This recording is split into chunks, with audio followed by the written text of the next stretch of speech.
rest, but our young guys came in and played well. We played hard, competed, had a chance to win that game. So we understand the circumstances. You know, we're the only team with how many 5 and 7s? 5. Yeah. So we're the only team with 5 and 7s, but we don't complain about the schedule. We just go out and try to compete every night and every game. 5 and 7. Yeah. Next team has is 3. I think Portland has 5 as well. Oh. No. We don't know. I'm pretty sure though. I think one has 4. Might be Portland. When you complain about the schedule, that's what Doc would do. I'm a lot of complaining. I would. Justin? After tonight, you only have, I think, 10 games left. How do you kind of get the guys mentally ready and rested for the playing scenarios? I think we're mentally focused. They understand that we have some things that we got to continue to get better at, some things that we have to add. And so, the guys are, getting a proper amount of rest. We rested Marcus and Reggie.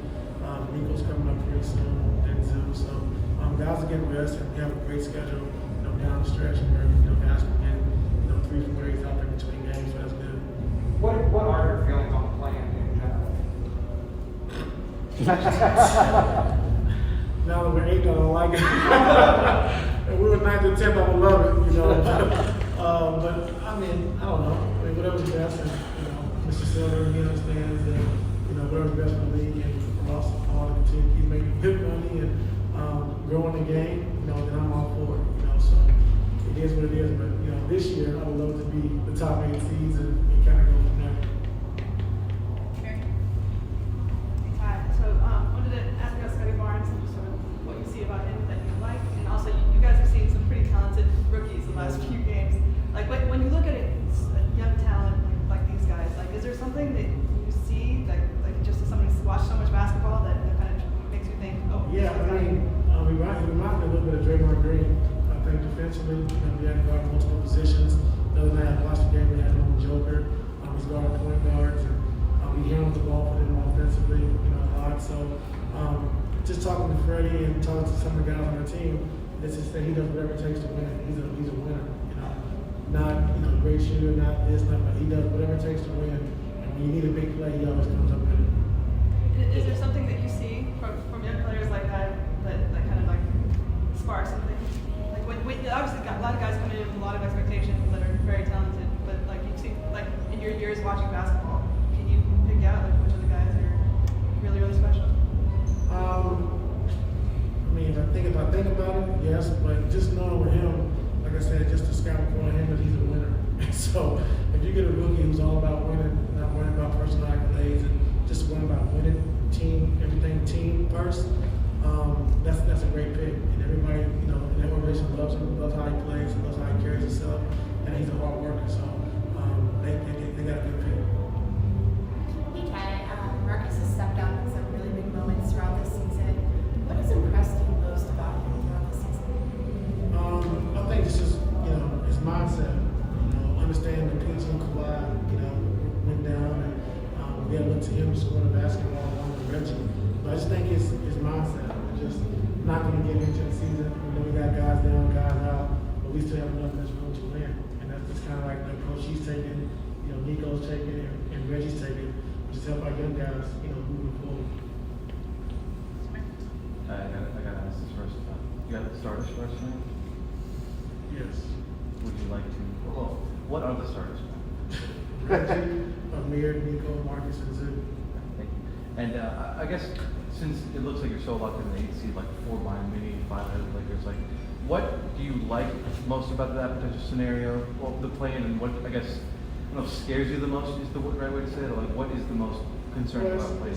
It's concerning because what we do well is we play a team in the series, and we're able to adjust. And second, third, fourth game, we can pretty much take advantage of what you're trying to do and how we want to attack you. With the playing games, one game, 2 totally different teams, and so that's a little tough, but whatever. In the last few guys went down 0-2 a couple times. Probably can't do that. Yeah, I know, right?